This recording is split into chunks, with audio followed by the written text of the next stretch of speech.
Hello दोस्तों, सुप्रभात। आप लोगों का मेरा यूट्यूब चैनल पर आपका स्वागत है। आप लोग आशा करते हैं कि कुशल मंगल होंगे। हम भी कुशल मंगल हैं।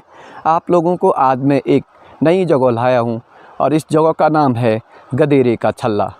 गढ़वाली में बोला जाता है गदरा छल्ला और हिंदी में हम बोलेंगे गदरे का छल्ला, गदेरे का छल्ला। तो आप लोगों को यहाँ के बारे में बात करेंगे।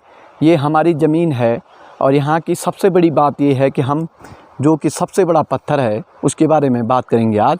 जो कि ये पत्थर या तो आपको तकरीबन केदारनाथ में ही दिखाई देगा, उससे बड़ा है ये और बहुत ही बड़ा है इस पत्थर के बारे में। और इस पत्थर के बारे में मैं आज चर्चा कर रहा था आपसे, आप लोगों से। मैं आगे के कैमरे से आपको दिखाना चाहूँगा। तो इस को हम आगे की ओर से दिखाना चाहेंगे आपको।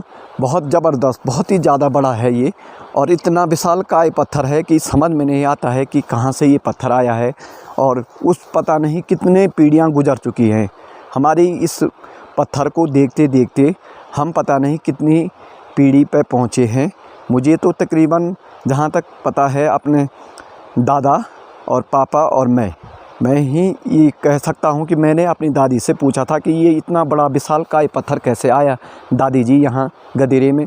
तो उन्होंने बोलते हैं कि चाहे मन गहन कहानी होगी या अनसुनी कहानी होगी, मैं नहीं जानता उतना, लेकिन उन्होंने कहा था दोस्तों कि आपके जो पांडव थे और उनमें सबसे बलशाली भीम शिला बोला जाता है इसको। यहाँ पर इस पत्थर को भीम पत्थर बोला जाता है, तो भीम शिला हिंदी में हुआ।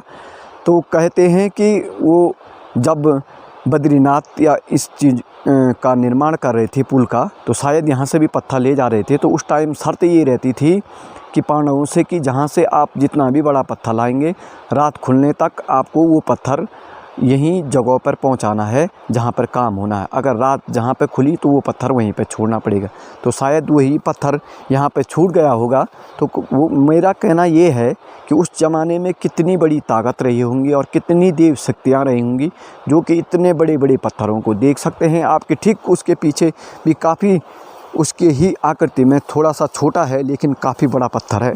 और यहाँ हमारी ज़मीन है जो कि अब हमने 2007-8 के बाद करनी छोड़ दी थी क्योंकि तकरीबन ज़्यादा नहीं हो पाए। आप देख सकते हैं कि पूरी ज़मीन बंजर पड़ी हुई है। यहाँ पर हमारे 4 क्विंटल धान होती थी, 2 क्विंटल गेहूँ होते थे और काफ़ी अच्छे खेत थे। लेकिन अब लोगों का जो खेती की ओर रुझान कम होता हुआ चला गया, तो जिसके कारण कि हमको भी ये खेत त्यागने पड़े यहाँ के। और इसके बाद देख सकते हैं कि आप तमाम इन शेरों में बहुत बड़े बड़े पत्थर हैं। और यहाँ पर हर समय जब हमारी जो रुपाई होती थी उससे पहले यहाँ पर बड़जो पूजा जाता था इस पत्थर में। और तकरीबन जो गुलगुले, स्वावें और सूजी इत्यादि बना करके और थोड़ा सा हवन किया जाता था। उस समय पंडित को भी बुलाया जाता था और तब जा कर के रुपाई शुरू होती थी, रोपड़ी शुरू होती थी। 2-4 बैल जोड़ी बैलों की आती थी, बहुत आनंद आता था उसमें। और आप लोगों को विश्वास नहीं आएगा कि उस टाइम पर कहते थे कि उस ज़माने में हमारी दादी बोलती थी कि ढोल दुमाव वाले भी आते थे। तो ये बहुत बड़ी बात है कि इस तरह का आप कितना अच्छा प्यार और कितना अच्छा तालमेल रहा होगा। क्योंकि उस टाइम ज़्यादा रोज़गार की बातें नहीं होती थी, अपने घर में स्वरोज़गार की बात होती थी, जो कि आज बहुत कम देखने को मिलता है। लोग रोज़गार पर चले गए हैं, खेतों को बंजर हो गया है। तो ये अब समय ही परिवर्तन का नियम है, ये सच होता हुआ दिखाई दे रहे हैं।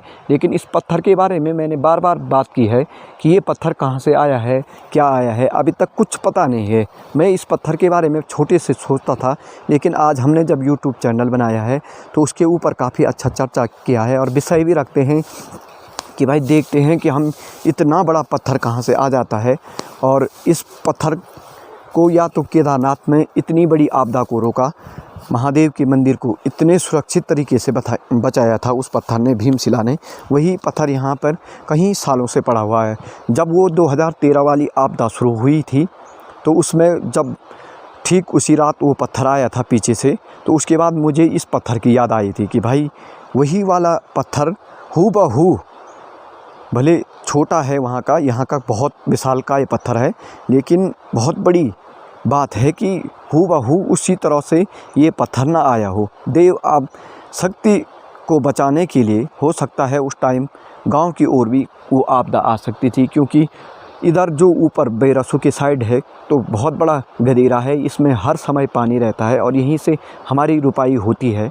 तो आप लोगों को बताना चाहेंगे हम कि जिस तरह से कि आप लोग इस वीडियो को देखेंगे, उसके बाद इस पत्थर को देखेंगे जब, तो इस पत्थर के बारे में ज़रूर सोचेंगे कि इतना बड़ा पत्थर एक गांव के बीच होना बहुत बड़ी बात है, क्योंकि यहाँ गदेरे के छल्ला में और काफ़ी बड़े बड़े शेरे हैं जो कि काफ़ी अच्छी तरीके से पूजा होती थी। उसके बाद रुपाई।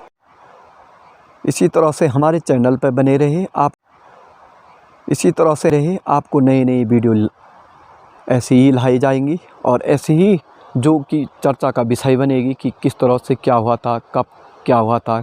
हम बुज़ुर्गों से भी पूछेंगे इस पत्थर के बारे में, आप देख सकते हैं। और आने वाले वीडियो में भी आपको दिखाया जाएगा कि क्या क्या हमारे गांव में हो रही है। नई नई वीडियो बनाई जाएंगी, एंटरटेनमेंट भी होगा, मजाक भी होगा, कुछ चर्चा के विषय भी बनेंगे आप लोगों के बीच। हमारा चैनल को लाइक, शेयर, सब्सक्राइब ज़रूर कीजिएगा और पूरी वीडियो देखने के लिए धन्यवाद। जय हिंद, जय भारत, जय उत्तराखंड। ओम।